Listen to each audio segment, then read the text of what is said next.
probably 8-inch bare minimum. But we're gonna see about this getting fit in there, and we'll get back to you in a minute. All right guys, regardless, I've got to cut about 7/16 of an inch off of this pulley hub. It's too tall, thick in front to back. So I'm gonna get it chucked up here in my lathe.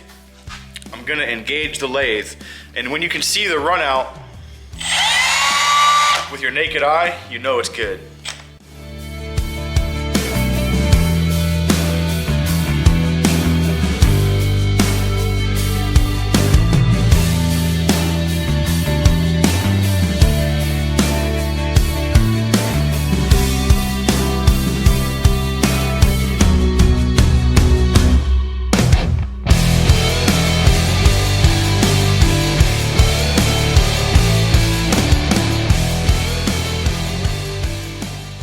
Alright, so we cut through it. And here's the piece we want.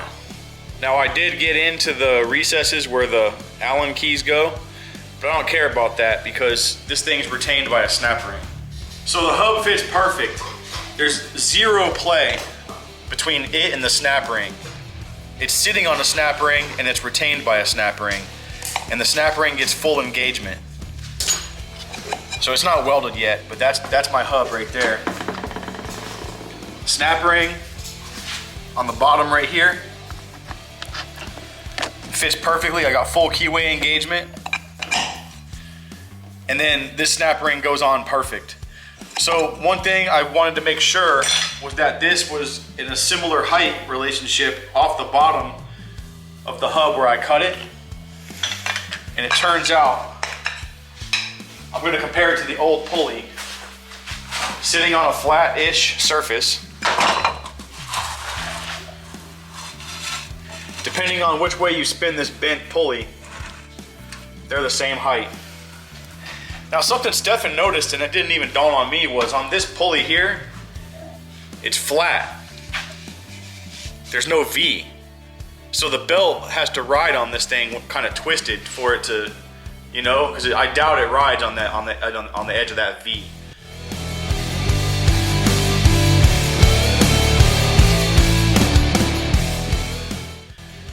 Anyway, we've got our 7-inch pulley. Before I weld this and commit to it, I'm gonna take this, put it on the transmission, and we're gonna put it in the tractor and see what goes on. Cut. Like I was just saying before I got tongue-tied, is that I'm gonna put this on the transmission, put the transmission in that tractor, and see how it's gonna go.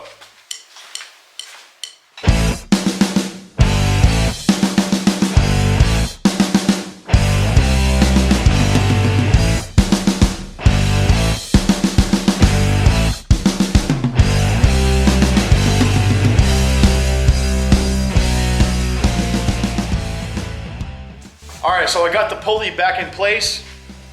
And I've got it tight on the tension side, and it looks like the belt isn't gonna hit anything. Look back there by the pulley, Ethan. It's missing the shifter, and I think it's good to go. We're gonna have to add a couple of, I guess, guides. There's a couple studs that ride next to the old pulley, and they're like surface welded, and they go straight down. They're just like quarter 20 studs or something. We'll have to duplicate that so the belt can't come off. And so when it goes slack, it'll be like the wheel horse and all that, where it goes slack on the pulley and not on the straight side.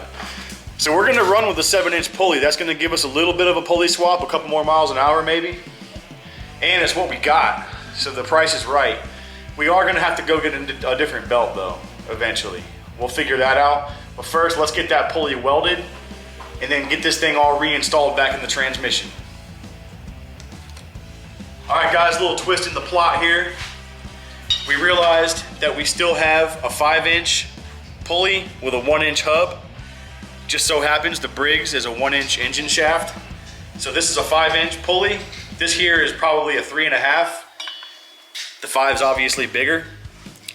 So we're gonna go with the 5-inch on the front and a 7-inch on the rear. Is it gonna be a major increase in speed? Probably. So we're gonna go with that. We just need to cut this hub down to match the height off the engine. We gotta do the same thing we just did for the transmission. We gotta shave some off of this hub on the lathe over there. And then we're gonna have to use a shaft collar on the bottom side to hold this, because this one has this bolt that holds it onto the end of the shaft. So we'll use a shaft collar. I've done that before, it works. We could even double the shaft collars up for double, you know. Anyway, all right guys, we're back over here. We're revisiting the Peerless 820 lathe. Right there. We did this a few months ago for my tractor. We had to do the same exact thing. We're cutting down an engine hub. Stefan's gonna turn that side. This here is the hub that we need to cut down. I need to take 3/16 of an inch off of it. So he's gonna spin that. He's gonna engage the lathe, and I'm just gonna hold the bandsaw. Here, stop right there. Let me get it started, and then you can start turning it. Here we go.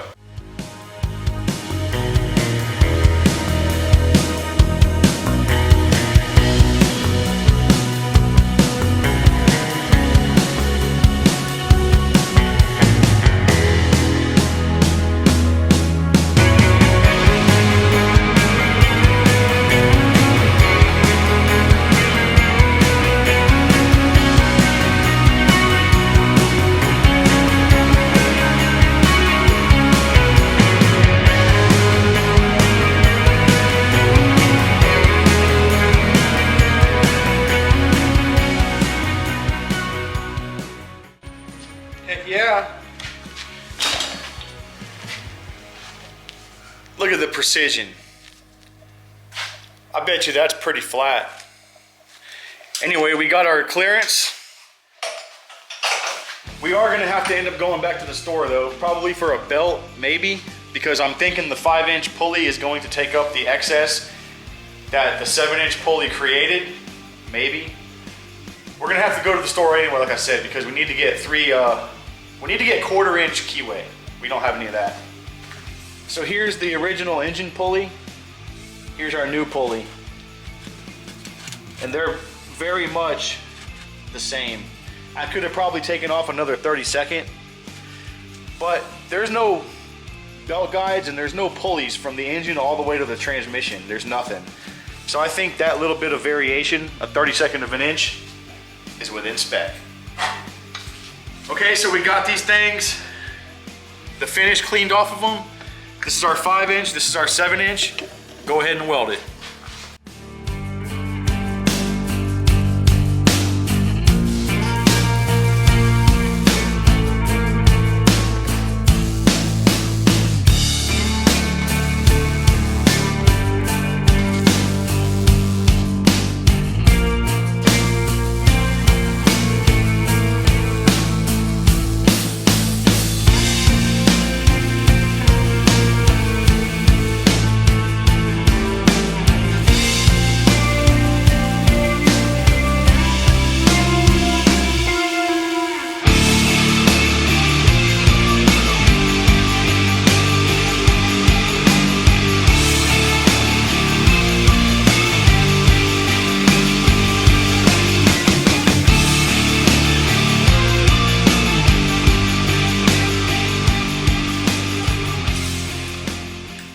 These things are all welded up. I'm only gonna do one side.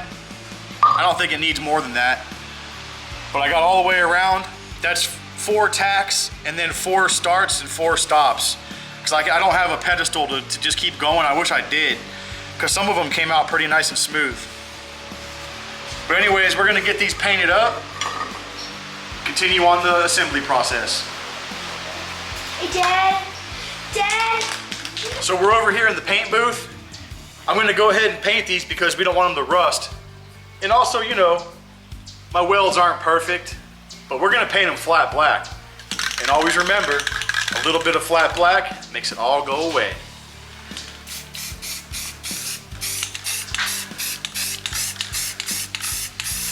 We're about to go have breakfast. So in the meantime, we're gonna put these 2 pieces in the Tennessee Mountain Homestead Easy Bake Oven.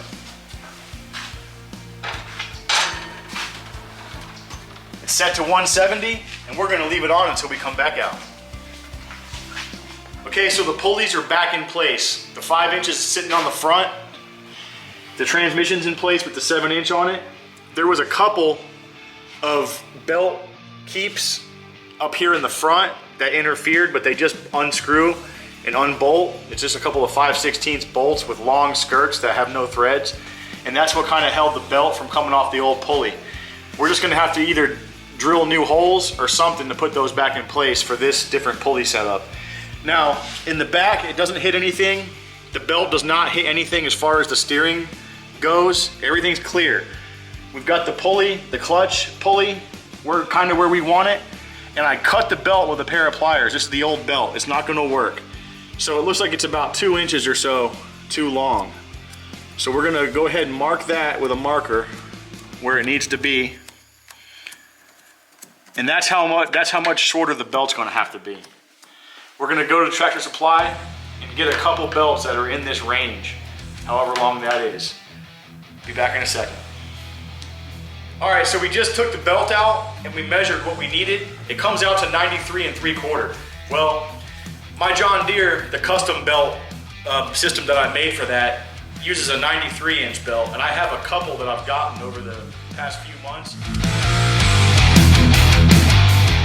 We had to take the idler pulley out to get the belt back around it, but while we have it out, these bearings could really use some grease. They're kind of crusty and they're dry. So we're gonna just go ahead and pack some fresh grease in there. I'd just like to add that the way we did that, these have sealed bearings, and the seal is nothing more than just a piece of rubber with a couple of metal wires inside of it that snaps in the top side of the bearing. And you can usually pick these off with a little pick, or I use a tip of my razor blade. But that's how you get into the bearings if it's accessible. All right, so we had a 95-inch belt, which was way too big. We had a 93, which is way too small. My wife's getting ready to go get a 94 from Tractor Supply and the 1/4-inch keyway that we need. While she's gone, we're relocating these belt keeps. They're kind of deep up in there and they need to be in the right spot. We can't reach a pencil up in there to mark it. So what we're gonna do, this is the actual keep. I'm just gonna spray some white paint on the head of the bolt, and then very carefully put it where it needs to be, and then give it a kiss. Oh, I need to readjust the way it's hitting. Right there, let's try that.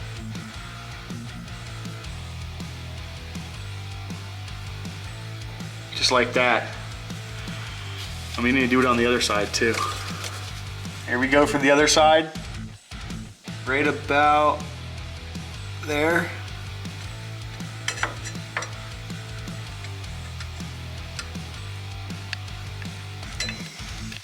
If we drill in the center of that circle, we should have what we need. So we took the transmission back down, and I'm getting ready to drill out my holes for my belt keeps. Now what I did already is I took a center punch and I made an indentation in the steel where I want it. So I'm gonna start with a pilot, this is a 3/16 drill bit, and I'm gonna step it up to a 21/64. And those keeps are 19/64.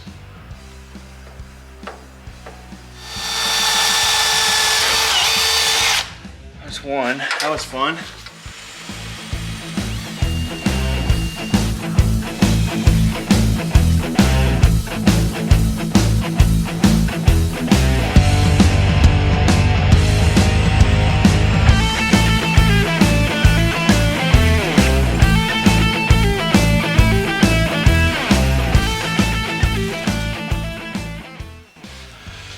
All right, guys, we got the new belt keeps installed. There's one there. There's one over there in the back. This one's really close, but it doesn't hit, which is what we want. We want it really close.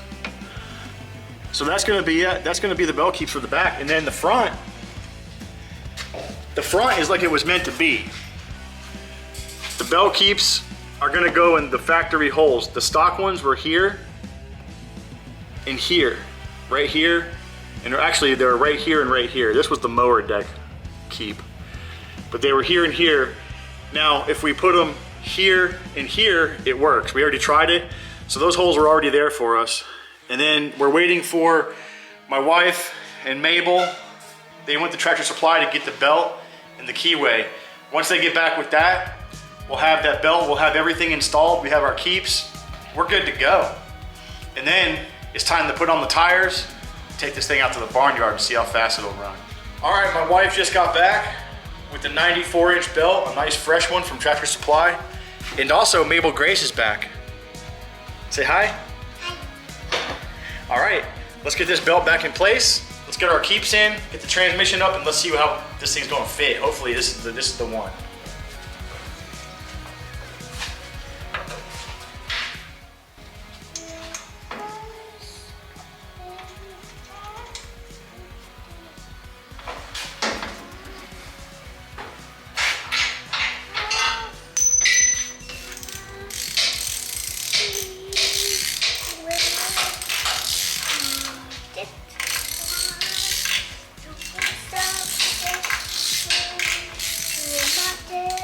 Mabel, how fast are you gonna go on your tractor? Really fast. Really fast? Where are you gonna ride it? In the backyard. Backyard? Are you gonna drive it in the creek? No. No? Never ever. Never ever. Are you gonna drive it in the garden? Not in the garden. Like before we have plants? Yeah? And you're gonna pick up rocks with the trailer? Yes. And are you gonna go super fast or super slow? A little bit fast. A little bit fast? Yeah. Like this much is fast and this much is slow. Ha! Cool.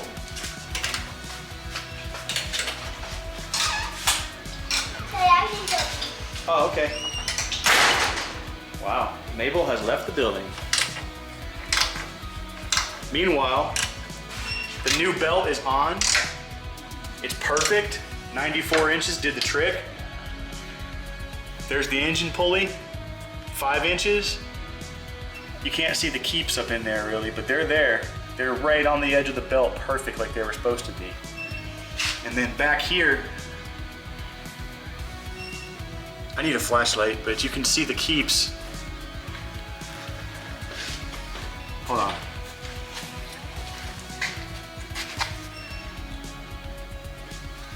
So you can see that keep right there next to the pulley. And then there's another one right there. And those keeps were actually for the mower deck. They're a lot longer. We actually cut them down. They were about 5 inches long or so, maybe 4. But we cut them down so that they would go and block the entire side of the pulley. They stand off maybe 3/16 of an inch. So yeah, idler pulley's re-greased, it's in place. The shifter's all hooked up. We gotta still hook up the brake rod right there, or the brake spring, should I say. But yeah, this thing's ready for testing. Stefan's gonna tighten up the bolts on the engine pulley itself, on that hub. There's one for the keyway and another one just for the shaft. So we'll have that and the shaft collar underneath it, holding it up there. Should be good. But we'll be back in a minute for testing. All right, quick update. We got everything back in. Everything's hooked up completely. I noticed that when we push the clutch pedal down, this thing's a brake and a clutch, so the brake actuates first and then the clutch happens. Now, that's as much travel as you get right there. The idler pulley actually comes into contact with it. Well, it doesn't hit the frame, but something up here stops. You can't, it doesn't go no further. There's a stop for it. So anyway, problem is the belt goes slack, but not quite slack enough. And it still wants to turn everything. The engine's probably gonna be able to spin the transmission pulley even in neutral. I mean, even when the clutch is depressed. I'm thinking though, that if we just run it, it just needs a little bit of extra length to not do this. So maybe just running it and putting it under a few shock loads, maybe popping the clutch if it has one, right, will maybe help this thing stretch. I know mine stretched quite a bit on my tractor when the belt was brand new. So hopefully that fixes it. If not, we're gonna have to do a deeper dive. The 95 was way too loose, or so we thought, it seemed. 93 is way too small. This is a 94. And it goes slack, but just not quite slack enough. We'll see. We're gonna put the tires back on this thing, and we're gonna take it outside. I'm gonna be the one to drive it first, just in case. I'm not gonna put Mabel on it with a problem like this, especially. So let's get to it.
All right, guys, so I just got done test driving it, as you saw, and there was almost no disengagement of the belt because it is way too tight. Here comes Mabel. But as I suspected, it's starting to wear in, it's starting to stretch because I can stop now. I'll show you that in a minute. I actually pulled a crazy hot lap garage style wheelie on this thing, totally by mistake, because I pushed it from first, and I'm having a little bit of a hard time shifting this thing while it's in gear too. It's not just easy like it was. I don't know if it's the linkage. We loosened up the detent a little bit and that helped a little bit. But I pushed it from first to third and the thing just pulled a freaking sky-high wheelie. But I just leaned forward and it went back down. Anyways, I'm gonna just showcase how I can stop now a couple more times, and then we're gonna let Mabel drive this thing.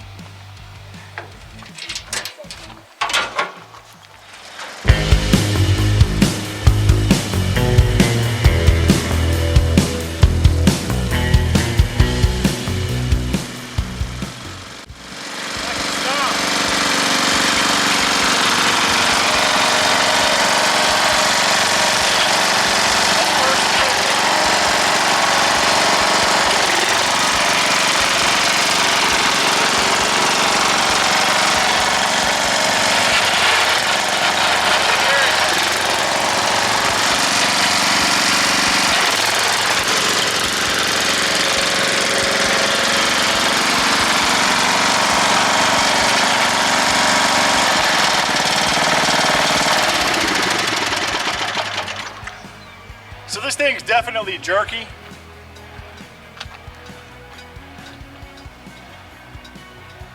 What's that noise? Anyways, guys, as I was saying before, some chicken started making a bunch of noise in my shop. This thing's real jerky, but it all comes down to the belt just not being long enough. It's so close. I can stop on it now, but you can hear it. It's still trying to grab the engine when it's spinning. So we'll work that out. We'll modify this thing and do whatever we got to do to get it cleaned up. But for now, it's pulley swapped. It's a success. It's got back tires and it's locked. So next, Stefan is going to walk right next to Mabel and make sure, and she also knows to cut the key switch off if she gets scared, but we're only going to put it in second gear at a low RPM, and we're going to go with that. So without further commentary, are you ready? All right, hang on tight.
That's going to be a wrap for today's video.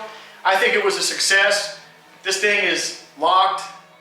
It's got a pulley swap front and rear. It goes reasonably fast. I'd say I was doing, what, 10 miles an hour out there. It pulls wheelies. It just needs a little bit of fine tuning on the belt system. Maybe we can make a better guide system for it. And I think that this belt will eventually stretch out enough. If I can find a 94.5, I'd like to try that. We might even try 95 again. Regardless, we're gonna get this thing tuned in, we're gonna get it safe, we're gonna get it right. So, did you like it? Hers did. Hers is gonna be a tractor driver in no time. So anyways, if you guys found this content entertaining, please like, comment, and subscribe. Once again, I'm Jason. I'm Mabel. This is Tennessee Mountain Homestead, and we'll see you on the next one.